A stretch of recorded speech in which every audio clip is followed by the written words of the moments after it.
Olá, sejam bem-vindos a mais uma aula de História. Eu sou Sheila, hoje nós vamos falar sobre a Baixa Idade Média e o declínio feudal, a crise do século XIV. Bem, primeiro a gente precisa entender que a Idade Média ela é dividida pelos historiadores em duas partes, a Alta Idade Média e a Baixa Idade Média, e cada uma dessas partes tem uma peculiaridade. Bem, a gente já falou sobre isso, mas na Alta Idade Média nós estávamos falando sobre o quê? A formação e o fortalecimento do sistema feudal, a população que habitava as áreas rurais e o feudo e essa relação de servidão entre os senhores e os servos. Já a Baixa Idade Média, ela começa com o auge desse feudalismo que se estruturou na Baixa Idade Média, entre o século XI e XIII, e o seu declínio entre o século XIV e XV. Bem, nessa parte da história, o que é que a gente fala? A gente está falando sobre os crescimentos das cidades e essa distinta relação, essa dinâmica diferente do feudo. A gente está falando sobre esse comércio que surgiu e está crescendo a passos lentos e já para o final ele já está a passos largos, né? E também sobre quão comum se torna a utilização da moeda nas trocas comerciais.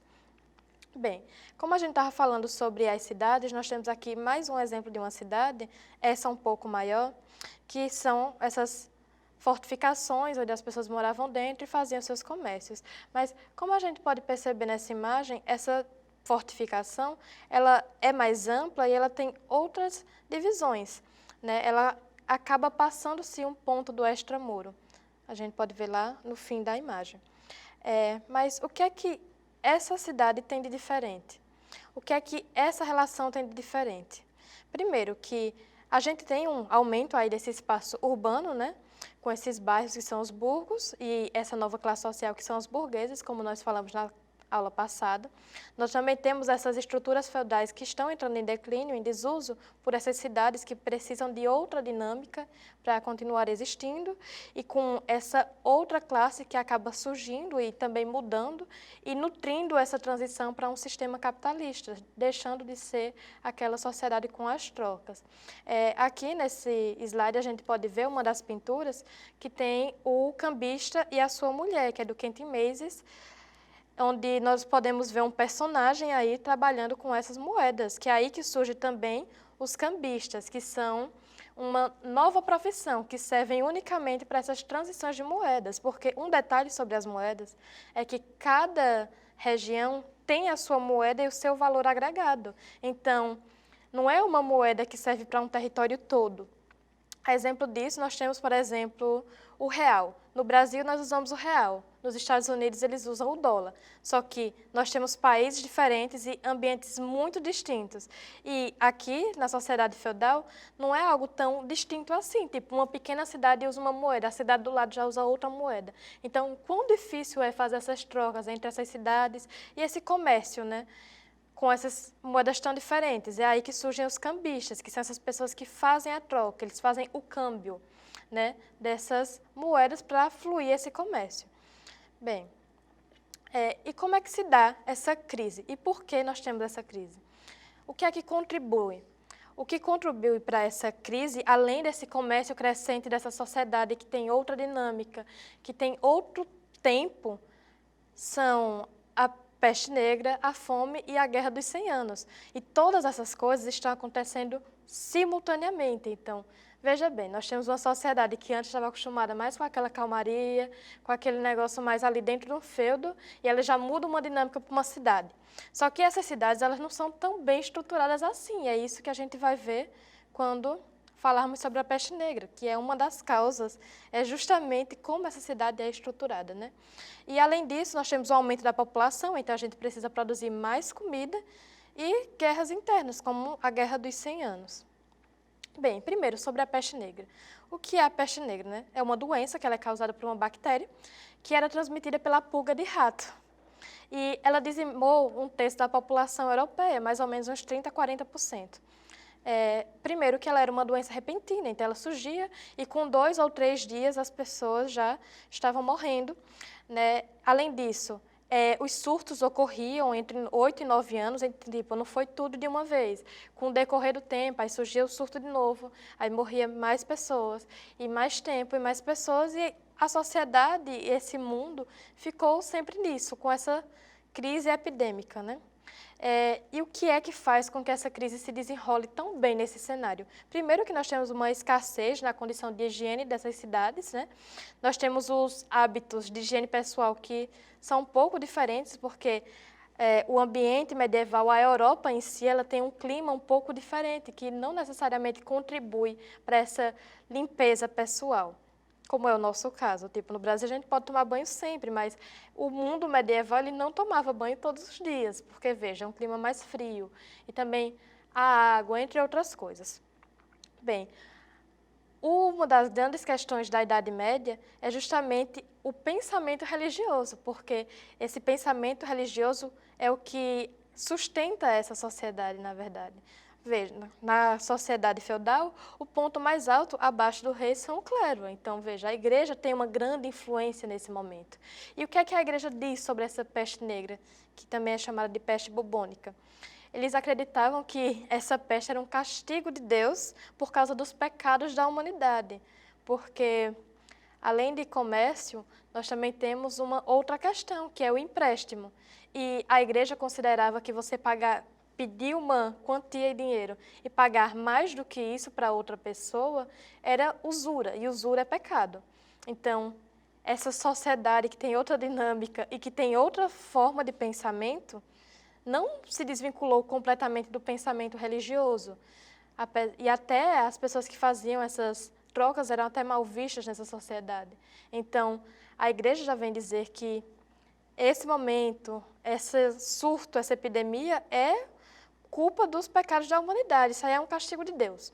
Mas não só de peste negra sofreu a humanidade nesse momento, porque aliada com a peste negra veio a fome, porque com esse grande declínio populacional, né, porque as pessoas morriam com a peste, a produção de alimentos acaba diminuindo, porque se a gente tem menos mão de obra, como é que a gente vai continuar mantendo uma produção alta? Né? E o que foi agravado foi também as mudanças climáticas, que não contribuíam para que a plantação, tudo que fosse ser alimentício nesse momento crescesse e as pessoas pudessem comer. Então, se a gente tem uma grande mudança climática, a gente não tem como produzir a comida, as pessoas acabam morrendo pela fome. E algumas regiões ficaram extremamente escassas. E com isso, com essa escassez, com não ter como produzir, com pouca gente para produzir, nós temos um aumento da exploração desses servos. Se os servos estavam lá fazendo seus trabalhos, cultivando a comida, e muitos desses servos morrem, os servos que ficam acabam tendo que trabalhar muito mais, trabalhar por eles e por aqueles que morreram, e não tem como substituir, e esse trabalho a mais, esse trabalho ardoroso, acaba gerando revoltas camponesas, porque nós temos uma condição de trabalho não lá muito boa, com um alto nível de trabalho, e não tem-se necessariamente uma volta para esse servo, sabe? Ele continua lá e eles querem dar o quê? Proteção? Como é que vai funcionar esse trabalho? E aí nós temos as revoltas camponesas, que é o que está ilustrado nessa imagem, como a gente pode ver. Mas, além disso, associando ainda a peste e a fome, a gente ainda tem a Guerra dos 100 Anos, né, que ocorre entre 1337 e 1453, e apesar de se chamar Guerra dos 100 Anos, ela não durou exatamente 100 anos, ela dura mais que isso. E quem é que está nesse conflito? Nós temos aí a França e a Inglaterra numa luta que teve, obviamente, não foram 100 anos contínuos, né, eles têm algumas pausas nesse período, e um dos motivos é porque o rei francês, né, Carlos, ele acaba morrendo e ele não deixou nenhum herdeiro para o trono. E aí surge a guerra para saber quem é que vai ficar com o trono francês. E aí surge o rei britânico, né, Eduardo III, que ele se declara herdeiro do trono francês porque ele é sobrinho de Carlos. Só que ele é sobrinho porque a mãe dele é irmã de Carlos. Mas os franceses eles não reconhecem essa sucessão do trono por uma linhagem materna, e eles começam a revidar. E com isso nós temos Filipe, que acaba assumindo o reino francês, mas aí é com luta, é com briga. E aí, o que é que está importante nesse conflito? É que a monarquia francesa vai se fortalecendo porque eles acabam tendo essa ideia de nação, eles acabam tendo essa ideia de o que é que constitui eles. Então, aí a monarquia vai criando força, o absolutismo, na verdade. Ele vai se estruturando com base nesse pensamento.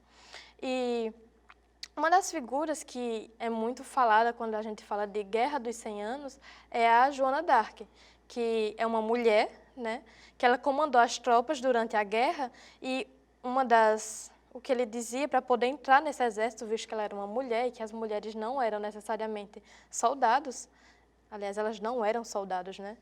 Ela dizia que tinha recebido mensagem dos santos Miguel, Catarina e Margarida para poder entrar no exército. Só que, com o tempo, né, lá em 1430, ela foi capturada pelos ingleses e ela foi acusada de feitiçaria e foi queimada na fogueira em 1431, porque, além de ter isso tudo, nós ainda temos os movimentos heréticos, ainda nós temos o Tribunal da Santa Inquisição. Então, veja, esse momento da história, a Europa está sofrendo muitos baques, não é só um comércio, não é só uma doença, não é só a fome, não é só uma guerra. Além disso, tem o viés religioso, também tem o pensamento sobre isso.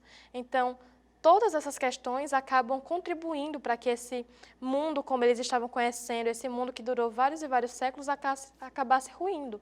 E aí, em 1920, né, só para terminar sobre Joana d'Arc, ela foi canonizada pela Igreja, que reconheceu como verdadeira as mensagens que ela disse ter recebido dos santos. Então, nós temos aqui um mundo, né, que foi se reestruturando de outra forma e com outra dinâmica, baseada em outras coisas que não necessariamente a religiosidade, mas também tem grande influência dela, e que cresce e se desenvolve e também sofre muitos baques, mas que acaba criando uma nova forma de lidar. E é o que a gente vai aprender na próxima aula. Que mundo foi que sobrou depois de tantos baques? Então, nós ficamos por aqui e até a próxima aula.